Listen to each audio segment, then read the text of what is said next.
Students, आज BSc part third के इस तीसरे यूनिट वन के तीसरे लेक्चर में मैं डॉक्टर सुनील गुप्ता आप सबका स्वागत करता हूं।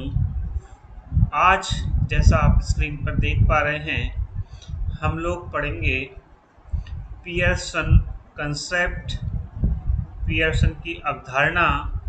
एक टॉपिक ये पढ़ेंगे और दूसरा टॉपिक हम पढ़ेंगे principle of theoretical basis of hardness and softness. दो कंसेप्ट पढ़ेंगे हम, Pearson concept and theoretical basis of hardness and softness. तो जैसा कि हम लोगों ने पहले पहले दो जो लेक्चर थे, उन दोनों लेक्चरों में हमने क्लासिफाई करने की कोशिश की hard acid, hard basis, soft acid और सॉफ्ट बेसिस को, और उसके आधार पर जो एहलैंड और चार्ट ने जिस थ्योरी को प्रोपोगेट किया था, जिस कंसेप्ट को उन्होंने आगे रखा, उसके बाद 1963 में अमेरिकन साइंटिस्ट और अमेरिकन केमिस्ट आर.जी. पियर्सन ने इस थ्योरी को और ज़्यादा विस्तृत रूप में और गुणात्मक रूप से इनका संबंध बताते हुए इनको दो कैटेगरीज में डिवाइड किया, एक हार्ड कैटेगरी और एक सॉफ्ट कैटेगरी। और पियर्सन के कंसेप्ट के आधार पर, जैसा कि आयरलैंड ने किया था, क्लास ए मेटल्स विच और स्मॉल एंड लेस पोलराइजेबल, जो कि छोटी हैं। पहली चीज मेटल्स हैं जिनका आकार छोटा है और लेस पोलराइजेबल हैं। ये कंबाइन होती हैं या कोऑर्डिनेट करते हैं with non-metals or ligands which are also small and not very polarizable। तो पहली चीज जो पियर्सन ने बताई, उसने कहा कि क्लास ए मेटल्स जो कि छोटी हैं आकार में और जो कि लेस पोलराइजेबल हैं, यह है नॉन मेटल के साथ, जो दोनों ऐसी नॉन मेटल जो कि छोटी हैं और बहुत ज़्यादा पोलराइजेबल नहीं है। दोनों मतलब क्लास ए मेटल्स में मेटल्स भी और नॉन मेटल्स भी, जो कि स्मॉल हैं और पोलराइजेबल जो कम हैं। Pearson called such metals as hard acids. तो ऐसी मेटल्स को उन्होंने क्या कहा, hard acids, and the corresponding ligands as soft bases. और उनको उनके साथ जो करस्पॉन्डिंग जो छोटे साइज के हैं उनको कहा होता है soft bases. Similarly the class B metals having large size, जिनका आकार बड़ा है, मोर और इजीली पोलराइजेबल, जो कि आसानी से पोलराइजेबल हैं, prefers to combine with non metals. वो किससे कंबाइन होंगी, नॉन मेटल्स और लिगेंड्स हैविंग सिमिलर प्रॉपर्टीज, जिनकी प्रॉपर्टीज उन जैसी हैं। Pearson called such metals as soft acids and the ligand as soft bases. यहाँ एक करेक्शन करेंगे हम लोग, यहाँ पर ये जो लिगेंड्स हैं, ये लिगेंड्स आपके सॉफ्ट बेसिस नहीं होंगे जो ऊपर वाली डेफिनेशन में है, और इसको हम लोग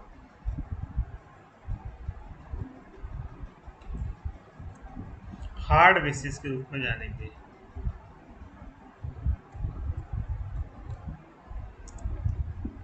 ठीक है, तो दो कैटेगरी हो गई। इसका मतलब कि जो आपके पास हार्ड एसिड है वो हार्ड बेस के साथ कंबाइन करेंगे, जो सॉफ्ट एसिड्स हैं वो सॉफ्ट बेसिस के साथ कंबाइन करेंगे।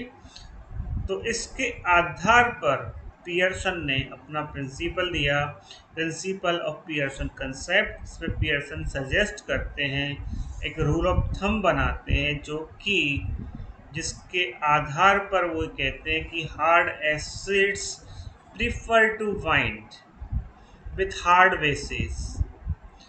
जनरली वो कहते हैं this is the coordination bond. Hard acid prefer to bind with hard bases and soft acids prefer to bind with soft bases and gives stable complex compound. यदि कोई compound stable है तो वो ये कहते हैं हार्ड एसिड के साथ उसकी बाइंडिंग हार्ड बेसिस के रूप में होगी। सॉफ्ट एसिड की जो बाइंडिंग है वो सॉफ्ट बेसिस के साथ होगी। अर्थात यदि कॉम्प्लेक्स स्टेबिलिटी हम लोग देखेंगे तो हार्ड एसिड और सॉफ्ट बेस और सॉफ्ट एसिड और हार्ड बेस की stability in hard acid hard base और सॉफ्ट एसिड की तुलना में कम होगी। सो ये भी ध्यान रखना पड़ेगा हमें। It should be noted that the statement given above is not a theory और एन एक्सप्लेनेशन। ये कोई थ्योरी नहीं है और न कोई एक्सप्लेनेशन है, but it is a simple rule of thumb which enables us to predict the relative stabilities of acid bases adducts qualitatively। जो एसिड और बेस के कंबाइन होने से जो अडक्ट बन रहा है उसकी क्वालिटेटिवली बता रहा है कि वह उन किस तरह से उनकी स्टेबिलिटी होगी। तो मैं समझता हूँ आपको ये चीज़ क्लियर होगी पियर्सन कंसेप्ट से कि हार्ड एसिड और हार्ड बेसिस के कॉम्प्लेक्स स्टेबल होंगे, सॉफ्ट एसिड और सॉफ्ट बेसिस के कॉम्प्लेक्स स्टेबल होंगे in comparison to hard acid and soft bases and hard bases and soft acid. तो ये चीज़ है। उसके बाद एक नया जो हम लोग कंसेप्ट लेके आ रहे हैं जो कि काफ़ी इम्पोर्टेंट है, कि हम लोगों ने जो चीज़ें बांटी हैं आपकी class A class B metals के रूप में, लिगेंड्स के रूप में, तो उसका बेसिस क्या है, theoretical basis of hardness and softness. क्योंकि हमने अभी तक लुइस एसिड और लुइस बेस को अब किसके रूप में जनरलाइज किया है, hard and soft acids and bases के रूप में। अब इसमें हमारे पास इस हार्डनेस और सॉफ्टनेस को ग्राउंड को समझने के लिए हमारे पास तीन थ्योरीज हैं। जो कि पहली थ्योरी जो हमारी थ्योरीज है वो थ्योरी हमारी बेसिकली हमारे प्रिविलिंग कंसेप्ट या प्रिविलिंग हमारे जो नॉलेज है केमिस्ट्री की उसके आधार पर ही है। एक है आयनिक एंड कोवेलेंट बॉन्ड थ्योरी, आयनिक और सहसंयोजक बंध सिद्धांत, दूसरी पाई बॉन्डिंग थ्योरी और तीसरी है पिट्सजर थ्योरी। इन तीनों थ्योरीज को आज के लेक्चर में हम लोग देखेंगे और जिसके आधार पर हम लोग बताएंगे कि हमारे पास हार्ड हार्ड और सॉफ्ट सॉफ्ट इंटरेक्शन से जो कॉम्प्लेक्स बनते हैं उनकी स्टेबिलिटी अधिक क्यों होती है।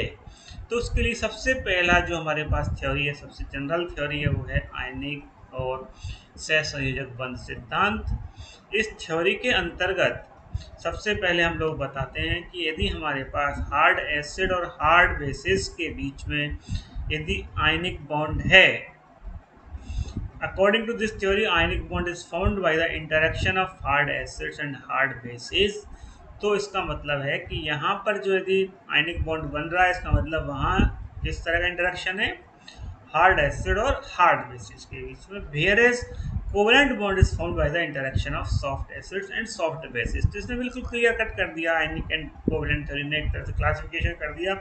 आयनिक बॉन्ड के बीच में क्या है, हार्ड और हार्ड के बीच में हार्ड एसिड हार्ड बेस, और कोवेलेंट बॉन्ड के लिए soft acid and soft basis. इसके पीछे उसने क्या किस तरह से एक्सप्लेन किया है, the electrostatic force of attraction between two oppositely charge ions, जो कि हमारे पास आयनिक बॉन्ड में होता है, एक नेगेटिवली चार्ज और एक पॉजिटिवली चार्ज के बीच में इलेक्ट्रोस्टैटिक अट्रैक्शन फोर्स होगा, is inversely proportional to the inter nuclear distance. और इसकी जो वैल्यू है F is inversely proportional to are.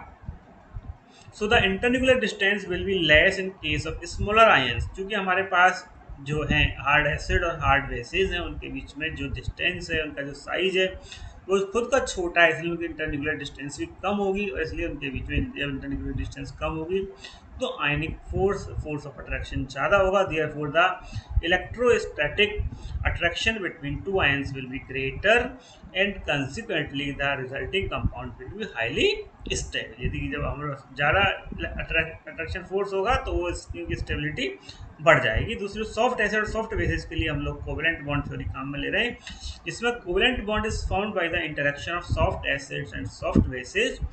This is because the soft acids and soft basis have large size.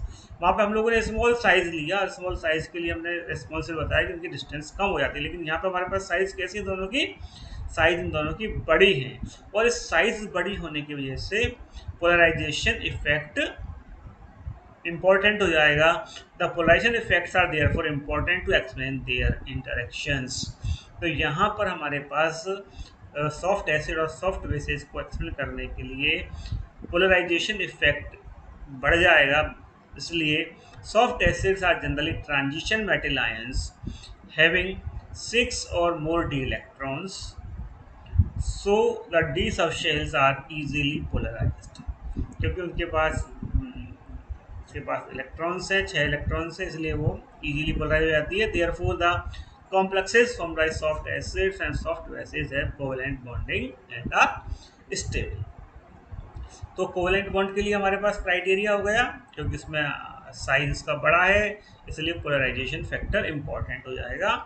लेकिन covalent bond की theory को और explain करने के लिए जो हमारे पास दूसरी थ्योरी काम में ली वो पाई बॉन्डिंग थ्योरी काम में ली गई, क्योंकि वहाँ पे हमारे पास ये जहाँ जिन हमारे पास सॉफ्ट एसिड्स में जो है कुछ सॉफ्ट एसिड्स और सॉफ्ट एसिड में पाई बॉन्डिंग टेंडेंसी होती है, तो वहाँ हम लोग पाई बॉन्डिंग थ्योरी को काम में लेंगे।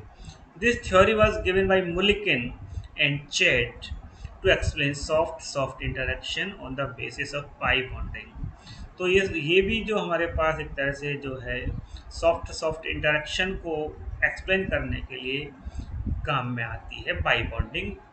पहली सॉफ्ट सॉफ्ट इंटरेक्शन को काम करने के लिए काम जो एक्सप्लेन करने के लिए हमने काम में ली थी वो है कोवेलेंट थ्योरी, और दूसरी हमारे पास पाई बॉन्डिंग थ्योरी। जैसे कि हमको पता है कि सॉफ्ट एसिड्स जो हम लोग डेफिनेशन में पढ़ चुके हैं, these are having low oxidation state and have a large number of d electrons, उनके पास large number of d electrons होते हैं, दस they have a strong tendency to form pi bonds with soft bases, इसलिए उनके पास लो oxidation state में है और large number of d electrons हैं, तो वो एक्चुअली में उनके पास एम्प्टी डी ऑर्बिटल्स भी होते हैं। Thus they have a strong tendency to form pi bonds with soft bases which are good pi bonding ligands. इनके पास पाई बॉन्डिंग लिगेंड्स हैं तो वो यहाँ से डोनर इलेक्ट्रॉन्स को देंगे। The polarization of soft acids and soft base also favour bonding, तो इसको वैसे यहाँ पोलराइजेशन का इफेक्ट भी इसको फेवर करेगा। तो पाई बॉन्डिंग फेवर करेगी और दूसरी पोलराइजेशन फैक्टर भी यहाँ पर फेवर करेगा। और तीसरी थ्योरी हमारे पास है पिट्जर थ्योरी। तो पिट्जर थ्योरी में हम बताते हैं according to the Pitzer London dispersion energy stabilize a bond between two large polarizable atoms. तो यहाँ हम बताते हैं कि हमारे पास जो जो बहुत ज़्यादा पोलराइजेबल एटम्स हैं उनके बीच में जो लंदन डिस्पर्शन एनर्जीज है, जहाँ हम वंडरवॉल्स थ्योरी में भी हम लोग देखते हैं, तो London dispersion energies in bonds को स्टेबलाइज करती है। These energies increase with an increase in the size and polarisability, और जैसे से ये एनर्जी कब बढ़ती है, जबकि साइज और पोलराइजेबिलिटी बढ़ती जाती है। That is why soft soft interactions are more stable as compare to soft hard interaction. और इसलिए जो सॉफ्ट सॉफ्ट का इंटरेक्शन होगा वह ज़्यादा स्टेबल होगा as compare to soft hard interaction. तो आज के लेक्चर में हम लोगों ने ये दोनों चीज़ें सीखी हैं, एक तो पियर्सन कंसेप्ट जो कि रूल ऑफ थंब है, जो कि ये बताता है कि hard acid prefers to bind with hard bases, soft acid prefers to bind soft bases and they gets stable compounds. और दूसरी चीज़ हम बताते हैं theoretical basis of hardness and softness. इसके लिए हम 3 थ्योरी काम में लेते हैं। ये आपके बीएससी पार्ट थर्ड के हिसाब से दोनों टॉपिक जो हैं ये बहुत इंपॉर्टेंट है। इसमें हम आयनिक और कोवेलेंट थ्योरी बताते हैं, पाई बॉन्डिंग थ्योरी बताते हैं और ब्रिटिशर थ्योरी को एक्सप्लेन करते हैं। तो आज के लेक्चर में हम लोग इतना ही आपको लेंगे, और कल हम जो अगला लेक्चर आपका होगा उसमें हम acid base strength and hardness softness के बारे में पढ़ेंगे। ठीक है, थैंक यू।